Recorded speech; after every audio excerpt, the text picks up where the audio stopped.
তো hello friends, আশা করি আপনারা ভালো আছেন, সুস্থ আছেন।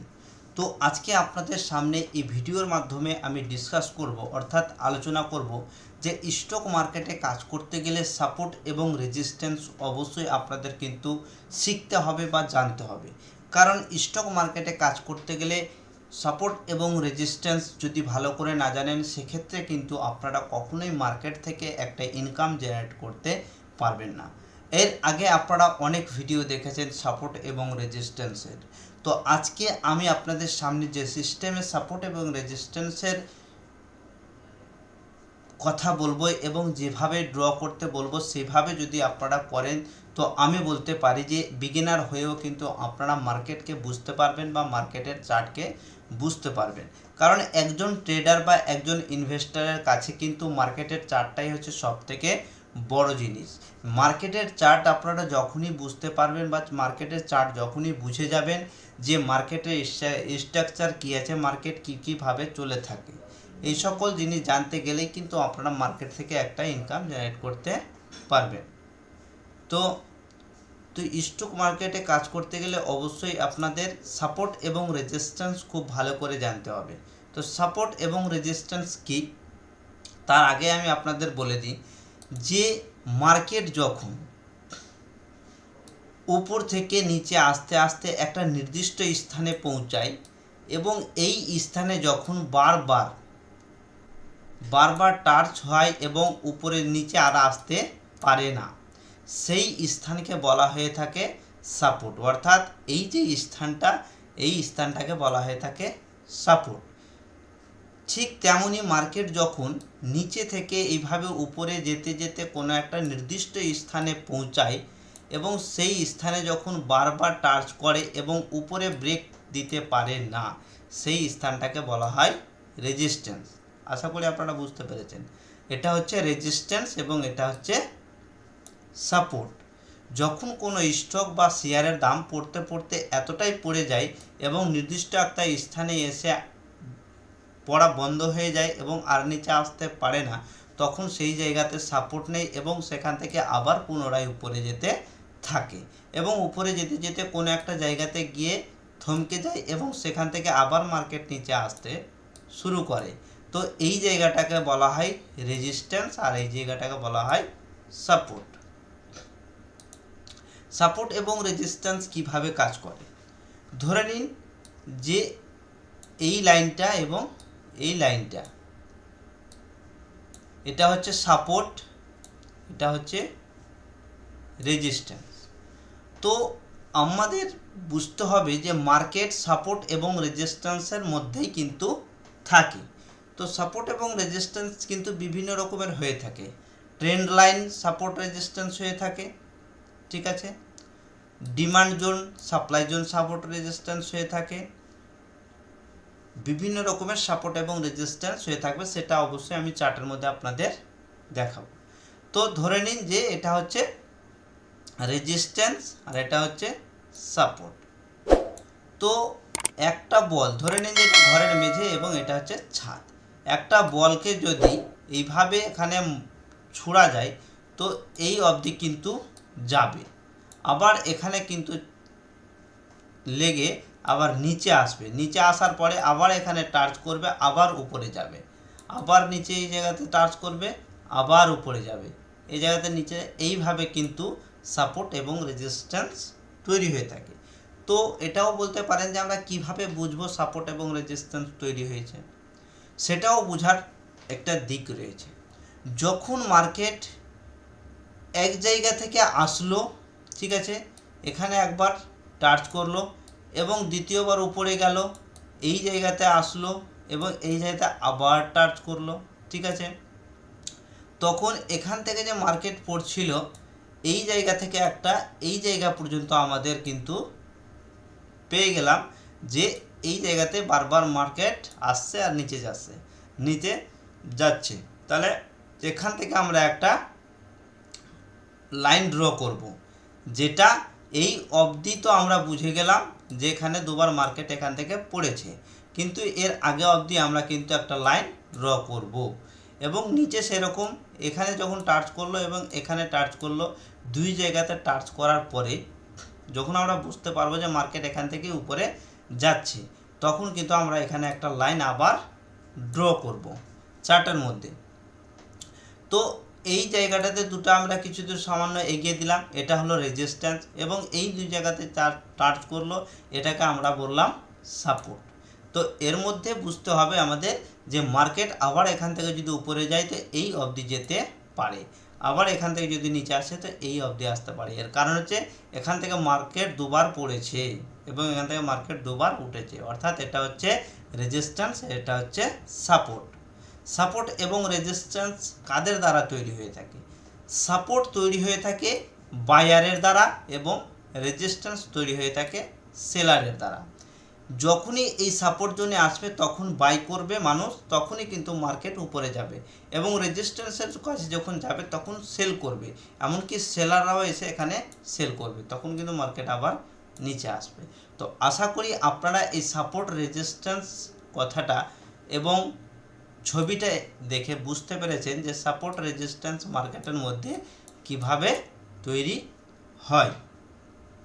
তো এবার বলে দিই যে আপনারা যদি এই ভিডিওটা দেখে সাপোর্ট রেজিস্ট্যান্স বুঝতে পেরে থাকেন তাহলে অবশ্যই কমেন্ট বক্সে কমেন্ট করে জানাবেন, কারণ আপনাদের কমেন্ট বক্সে কমেন্ট দেখে কিন্তু আমি ভিডিও বানানোর একটা সুযোগ পাবো, বা আপনারা কি চাইছেন সেটা কিন্তু বুঝতে পারবো। আপনারা যদি না বলেন সেক্ষেত্রে কিন্তু আমি কোনোভাবেই বুঝতে পারবো না। তো অবশ্যই আপনারা কোশ্চেন করবেন, কোশ্চেনের অ্যান্সার আমি আপনাদের যথাযথভাবে চেষ্টা করব দেওয়ার। যদি না পারি তাহলে অবশ্যই, যদি আপনাদের কিছু জানা থাকে তাহলে অবশ্যই কমেন্ট বক্সে কমেন্ট করে জানাবেন। তো এটা হচ্ছে থিওরিক্যাল হিসেবে, ঠিক আছে। এবার আমরা চলে যাব প্র্যাকটিক্যালের মধ্যে, যে সাপোর্ট রেজিস্ট্যান্স কিভাবে ড্র করব। তো বন্ধুরা এবার দেখে নিন যে এটা হচ্ছে নিফটি 50-র চার্ট, এটা হচ্ছে নিফটি 50-র চার্ট। নিফটি 50-র চার্ট দিয়ে আপনাদের আমি বোঝানোর চেষ্টা করব। তো এটা হচ্ছে নিফটি 50-র চার্ট, এবং এই চার্ট থেকে আমরা বুঝব যে মার্কেট কখন কিভাবে সাপোর্ট রেজিস্ট্যান্স তৈরি করে। তো এটা ওয়ান ডে টাইম ফ্রেম, দেখতে পাচ্ছেন যে এটা ওয়ান ডে টাইম ফ্রেম দিয়েও আমরা কিন্তু সাপোর্ট রেজিস্ট্যান্স তৈরি করতে পারবো, 15 মিনিটের টাইম ফ্রেম দিয়েও তৈরি করতে পারবো, এমনকি 5 মিনিটের মধ্যে দিয়েও, যে কোনো টাইম ফ্রেম দিয়ে আপনারা কিন্তু সাপোর্ট রেজিস্ট্যান্স তৈরি করতে পারবেন।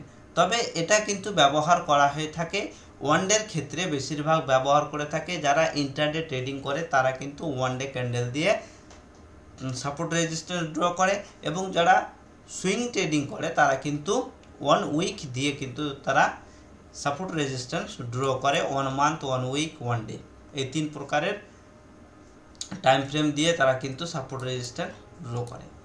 তো আপনারা বুঝতে পারছেন যে এটা ওয়ান ডে ক্যান্ডেল। তো সাপোর্ট এবং রেজিস্ট্যান্স কিভাবে বুঝবেন, ঠিক আছে। তো দেখতে পাচ্ছেন যে মার্কেট এই জায়গাতে এসেছে, ঠিক আছে। তো এই জায়গাতে একবার টাচ করলো এবং এই জায়গাতে একবার টাচ করলো। যখন এই দুই জায়গাতে টাচ করলো তখন কিন্তু আমাদের এই জায়গা থেকে একটা লাইন ড্র করতে হবে। এর আগে বলেছিলাম যে যখন আমরা দুটা চার্জ পেয়ে যাব তখন থেকে আগে অবধি কিন্তু আমরা লাইন ড্র করব। দেখতে পাচ্ছেন এই জায়গাতে একবার মার্কেট এসেছে, এখান থেকে উপরে গেছে, আবার এই জায়গাতে এসে এখানে আবার একটা বুলিশ ক্যান্ডেল তৈরি হয়েছে, এবং এখান থেকে আবার মার্কেট উপরে গেছে। আবার এই জায়গাতে যখনই এই যে ক্যান্ডেলটা তৈরি হলো, এর মানে আমরা কনফার্ম হয়ে গেলাম যে এটা খুব সুন্দরভাবে কাজ করেছে। এখানে আসা মাত্রই যখন এই বুলিশ ক্যান্ডেলটা তৈরি হয়েছে, এই ক্যান্ডেলের নিচে কিন্তু স্টপ লস দিয়ে আমরা এই ক্যান্ডেলের হাইয়ে এন্ট্রি নিতে পারি। দেখতে পাচ্ছেন যে একটা সাপোর্ট, দুটা সাপোর্ট, তৃতীয়বার যখনই মার্কেট আসলো এখানে বুলিশ ক্যান্ডেল তৈরি হলো, এরপরে কিন্তু মার্কেট উপরে চলে গেছে। তো এটা হচ্ছে একটা সাপোর্ট। আর রেজিস্ট্যান্স দেখেন, রেজিস্ট্যান্স হচ্ছে একবার এখানে টাচ করেছে, একবার এখানে টাচ করেছে। তো এই জায়গা থেকে আমরা একটা লাইন ড্র করব, ঠিক আছে, লাইন ড্র করব। দেখেন লাইনে এটা হচ্ছে রেজিস্ট্যান্স। তো এই জায়গাতে গেলে আমরা দেখতে পাচ্ছি যে এখানে কোনো রেড ক্যান্ডেল তৈরি হচ্ছে না, মার্কেট ব্রেকআউট দিয়ে উপরে চলে গেছে, তো একটু উপরে গিয়ে এটা কিন্তু মার্কেটের ক্ষেত্রে হতেই পারে, মার্কেট যখন ওভারবোট জোনে চলে যায় তখন কিন্তু প্রচণ্ড হারে উপরে যায়, আবার পরে কিন্তু খুব তাড়াতাড়ি। তো যেহেতু মার্কেট এখান থেকে আপ ট্রেন্ড আছে, সেক্ষেত্রে অবশ্যই আমাদের সবসময় বুঝতে হবে মার্কেট যদি আপ ট্রেন্ডে থাকে তাহলে ডাউন ট্রেন্ডে ট্রেড করবেন না, আর মার্কেট যদি ডাউন ট্রেন্ডে থাকে তাহলে আপ ট্রেন্ডে ট্রেড করবেন না। এইটুকু আপনাদের অবশ্যই মাথাতে রাখতে হবে। তো এটা হচ্ছে সাপোর্ট এবং এটা হচ্ছে রেজিস্ট্যান্স, ঠিক আছে। আবার দেখলেন যে এখান থেকে হচ্ছে আবার এখানে মার্কেট এইটুকু জায়গাতে এসে আপনার এই লাইনের মধ্যে আসেনি, তাহলে কিন্তু আমরা এই জায়গাটাকে ধরবো এবং এই জায়গাটাকে ধরবো, এখান থেকে এই লাইনটা বাদ, এই লাইনটা বাদ দিয়ে আমরা এই দুটো জায়গা থেকে স্ট্রেট লাইন ড্র করব। দেখেন এক জায়গা, দু জায়গা এবং তৃতীয়বার যখন এসেছে এই জায়গাতে, এখন কিন্তু মার্কেট এর উপরে গেলেই মার্কেট ভালো একটা র্যালি দিতে পারে, ঠিক আছে। এটাও হতে পারে যে এখানে মার্কেট হয়তো এভাবে সাইডওয়েজ হতে পারে, তারপরে উপরে যেতে পারে, কিন্তু মার্কেটকে যেতে হবে উপরেই। তো এভাবে আপনারা কিন্তু একটা লাইন ড্র করে সাপোর্ট রেজিস্ট্যান্স ড্র করতে পারেন, ঠিক আছে। আর একটা কথা বলে দিই, যখনই রেজিস্ট্যান্স ভেঙে যাবে তখনই সেই রেজিস্ট্যান্স কিন্তু আবার সাপোর্টে তৈরি হবে। দেখেন এটা ছিল রেজিস্ট্যান্স, ঠিক আছে, রেজিস্ট্যান্স ব্রেকআউট দিয়ে উপরে গেল, আবার নিচে আসলো, আবার উপরে গেল, আবার নিচে আসলো, এই দুটো জায়গা, এই লাইনটাই এখানে রেজিস্ট্যান্স আর এখানে হলো সাপোর্ট। এইভাবে কিন্তু মার্কেট চলে থাকে। অবশ্যই খুব ভালো করে চার্ট দেখতে শিখতে হবে, চার্ট না দেখতে গেলে কিন্তু আপনারা মার্কেটে ট্রেড করতে পারবেন না।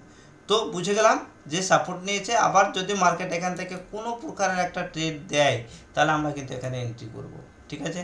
আর মার্কেট ওভারবোট জোনে রয়েছে এবং হাই ব্রেক করেছে, হতে পারে এখানে কয়েকদিন সাইডওয়েজ হতে পারে বা এখানে মার্কেট খুব র্যালি নাও দিতে পারে, কিন্তু তারপরে যখন ছুটবে তখন মার্কেট উপরেই যাবে।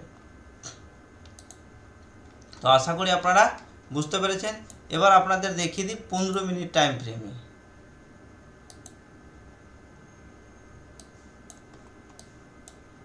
সব টাইম ফ্রেমের মধ্যে কিন্তু একই রকম তৈরি হয়ে থাকবে।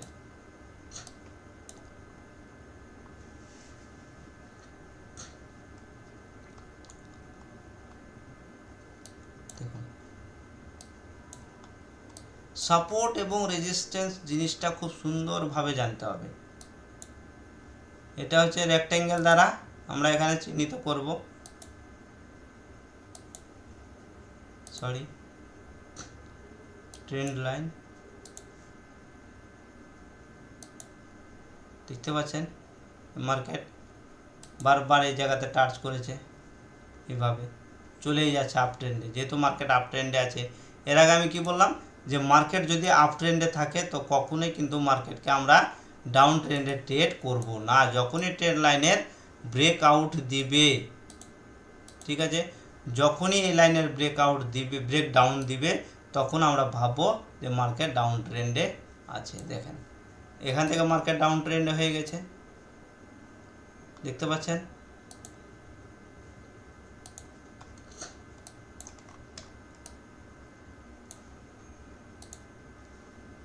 এত দূর অবধি ছিল আপ ট্রেন্ড, এখানে ব্রেকডাউন দিল এবং এখান থেকে হয়ে গেল মার্কেট ডাউন ট্রেন্ড,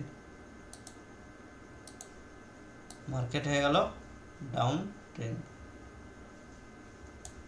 তো এই জায়গাতে আমরা এখানে আমরা একটা রেজিস্ট্যান্স টানবো, ঠিক আছে, কারণ রেজিস্ট্যান্সটাকে আমরা রেজিস্ট্যান্সের কাজে যখনই যাবে তখনই কিন্তু সেল করতে হবে, ঠিক আছে। যেমন সাপোর্টের কাজে যখনই আসবে তখনই কিন্তু বাই করতে হবে। তো এটা হচ্ছে রেজিস্ট্যান্স আর এটা হচ্ছে সাপোর্ট, ঠিক আছে।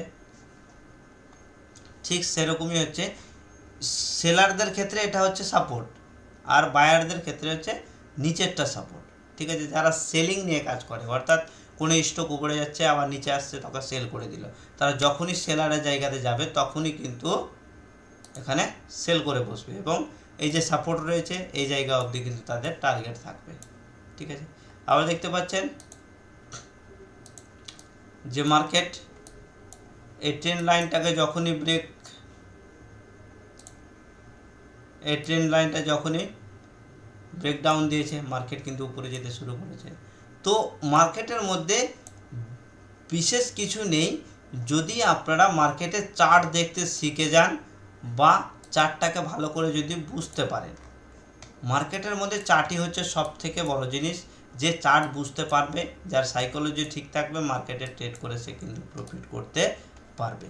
দেখুন, এটাই শুধু সাপোর্ট এবং রেজিস্ট্যান্স নয়, আরও কিন্তু বিভিন্ন প্রকারের সাপোর্ট এবং রেজিস্ট্যান্স তৈরি করা যেতে পারে। তো অবশ্যই আমি পার্ট বাই পার্ট আপনাদের শেখানোর চেষ্টা করব যে কিভাবে কাজ করে মার্কেটের মধ্যে।